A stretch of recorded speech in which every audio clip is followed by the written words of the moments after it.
They escorted him off the plane like he had done something wrong. Two uniformed officers, stern faces, no explanation offered, just a quiet instruction to gather his belongings and follow them down the jet bridge, while the other first-class passengers watched with a mixture of curiosity and judgment. 3 weeks earlier, the atmosphere had been entirely different, bathed in the golden light of a sprawling corporate suite overlooking the bustling heart of the city, where the executives of Skywing Airlines had gathered with eager smiles and a heavily negotiated contract resting on the polished mahogany table. They were offering Jonathan Roumie, the beloved star of The Chosen, a staggering $15 million brand ambassador deal, hoping to leverage the immense trust and profound connection he had built with an audience of over 500 million viewers worldwide. The airline had recently faced a series of quiet but damaging public relations missteps, and they desperately needed a figure of undeniable moral authority to rehabilitate their tarnished image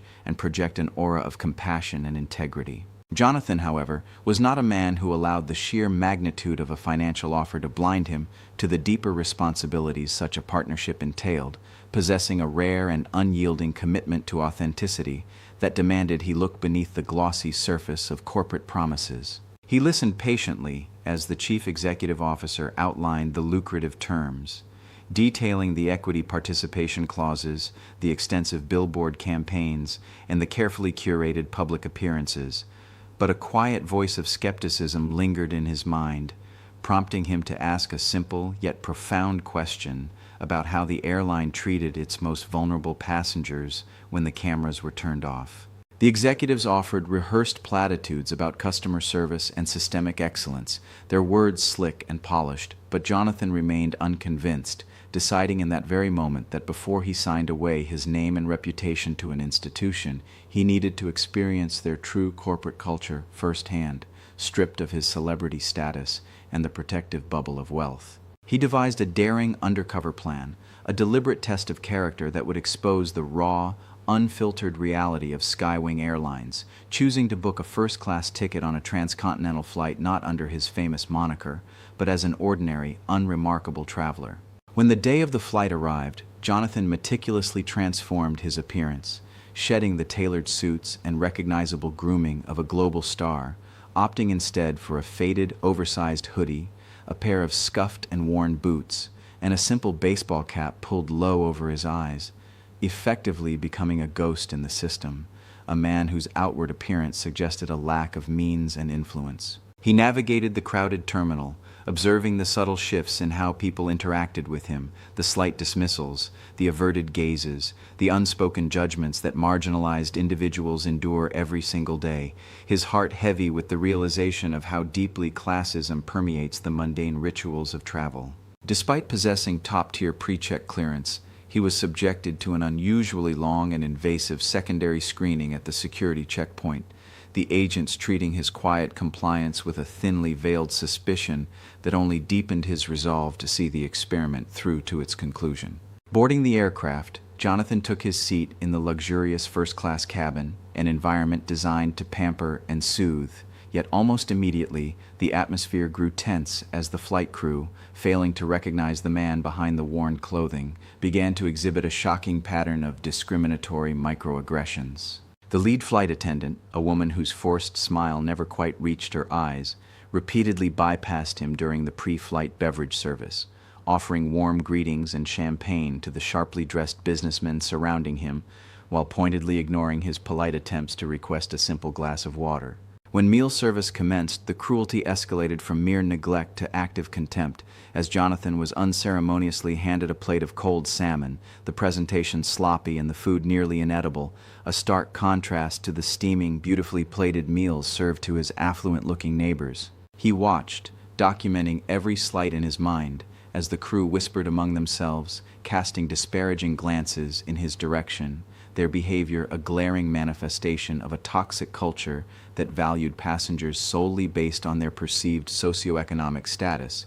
rather than their inherent human dignity. The humiliation was palpable, a heavy, suffocating weight that settled over him, but Jonathan suppressed his righteous anger, leaning into the dramatic irony of the situation, knowing that these individuals, who were treating him with such callous disregard, were simultaneously employed by a company desperate to pay him $15 million to be their moral savior. He opened his laptop to review the digital manifest and take notes on the crew's behavior, utilizing secure VPN services to mask his IP address and protect his identity. But this simple act of typing seemed to trigger an irrational paranoia in the lead flight attendant, who hovered nearby, her eyes narrowed in unfounded suspicion. She abruptly demanded to know what he was working on, her tone aggressive and unwarranted, and when Jonathan calmly explained that he was simply catching up on personal matters, she scoffed, muttering a derogatory comment under her breath before retreating to the galley to make a phone call that would set off a chain of events far more unjust than cold food and ignored requests. As the plane began its descent, Jonathan felt a sense of relief that the ordeal was nearing its end, unaware that the flight attendant had falsely reported him as a potential security threat, fabricating a narrative of erratic behavior and suspicious technological activity to justify her own prejudices. The moment the aircraft touched down and taxied to the gate, the captain ordered all passengers to remain seated, and the heavy silence of the cabin was broken by the heavy footsteps of law enforcement marching down the aisle, zeroing in on Jonathan with intimidating precision, leading directly to the moment they pulled him from his seat. He was led into a stark, windowless interrogation room deep within the bowels of the airport, where the officers, acting on the exaggerated claims of the flight crew, subjected him to an illegal and deeply invasive search of his personal documents and electronic devices. They aggressively questioned his motives, scrutinizing his laptop, demanding access to his encrypted files, and interrogating him about his VPN services, treating his calm assertions of innocence as evidence of defiance, stripping away his privacy in a blatant violation of his civil rights. For 2 agonizing hours, Jonathan sat in that cold room, enduring the indignity of being treated like a criminal, experiencing firsthand the terrifying vulnerability of being targeted by a system that assumes guilt based on appearance, his righteous indignation boiling beneath his quiet exterior as he realized the profound depth of the systemic rot within Skywing Airlines. When they finally verified his identity, the atmosphere in the room shifted instantly from hostility to panicked deference, the officers stammering apologies as they recognized the famous face hidden beneath the scruff and the cap. But Jonathan simply packed his belongings in silence, his mind already formulating a devastating response to the cruelty he had endured. 3 days later, the scene shifted back to the opulent boardroom, where the $15 million contract still awaited his signature. The executives completely oblivious to the harrowing ordeal their prospective brand ambassador had suffered at the hands of their own employees. The CEO, beaming with misplaced confidence, slid the thick stack of papers across the polished mahogany, expressing his excitement about the impending partnership and the positive press it would generate, completely unprepared for the storm that was about to shatter his carefully constructed corporate reality. Jonathan stood up, his presence commanding and unyielding, and slowly reached into his bag, but instead of producing a pen, he pulled out the faded hoodie and the scuffed boots he had worn on the flight, tossing them onto the center of the table with a heavy thud that silenced the room. The executives stared in confusion as Jonathan methodically recounted the events of his undercover journey, detailing the cold salmon, the contemptuous sneers, the humiliating detainment, and the illegal search, watching as the blood drained from the faces of the men who had just moments before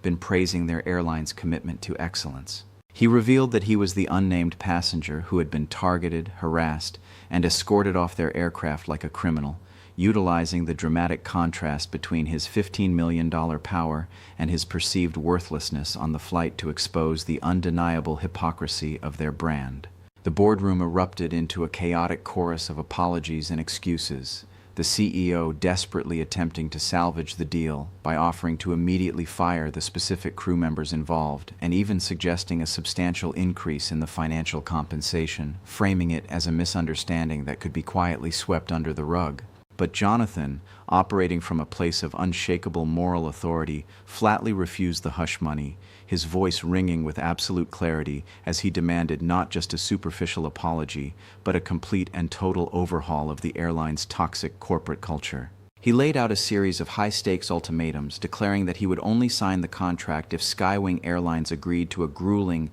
6-month probationary period during which they would implement sweeping systemic changes, completely restructuring their training programs to prioritize empathy, dignity, and anti-discrimination. He demanded transparent accountability, insisting on a comprehensive civil rights audit conducted by an independent third party, equity participation for marginalized employees, and the immediate termination of the flight attendant and security personnel who had weaponized their authority against a vulnerable passenger. The executives, backed into a corner and facing the imminent threat of a public relations catastrophe if the beloved star exposed their practices to his 500 million viewers, were forced to capitulate, signing a legally binding addendum that tied the $15 million deal entirely to the successful execution of Jonathan's demands. What followed was a rigorous, highly documented 6-month transformation, beginning in month 1 with the painful but necessary terminations of the bad actors and the initiation of the civil rights audit,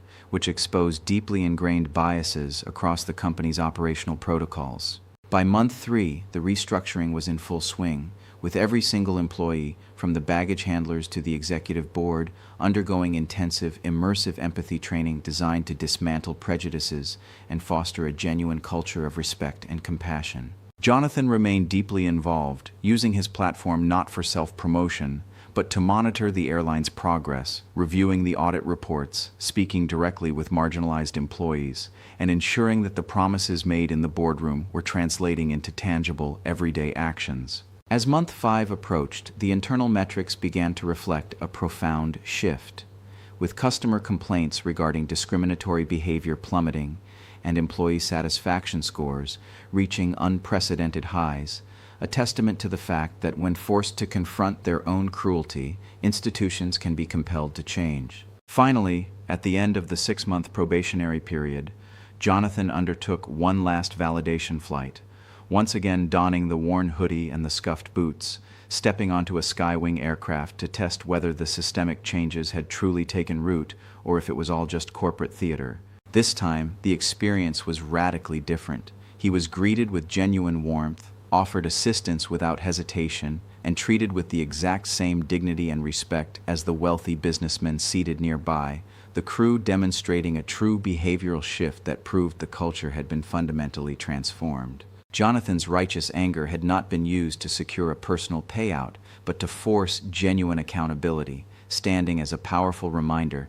that true leadership requires leveraging one's privilege to protect the marginalized and demand justice in the face of systemic elitism. His vindication was not found in the $15 million, but in the undeniable reality that he had made the skies a little more just, a little more compassionate, for every ordinary traveler who had ever felt the sting of judgment. If this story has moved you and you would like to stand with us in bringing more voices of truth and hope to light,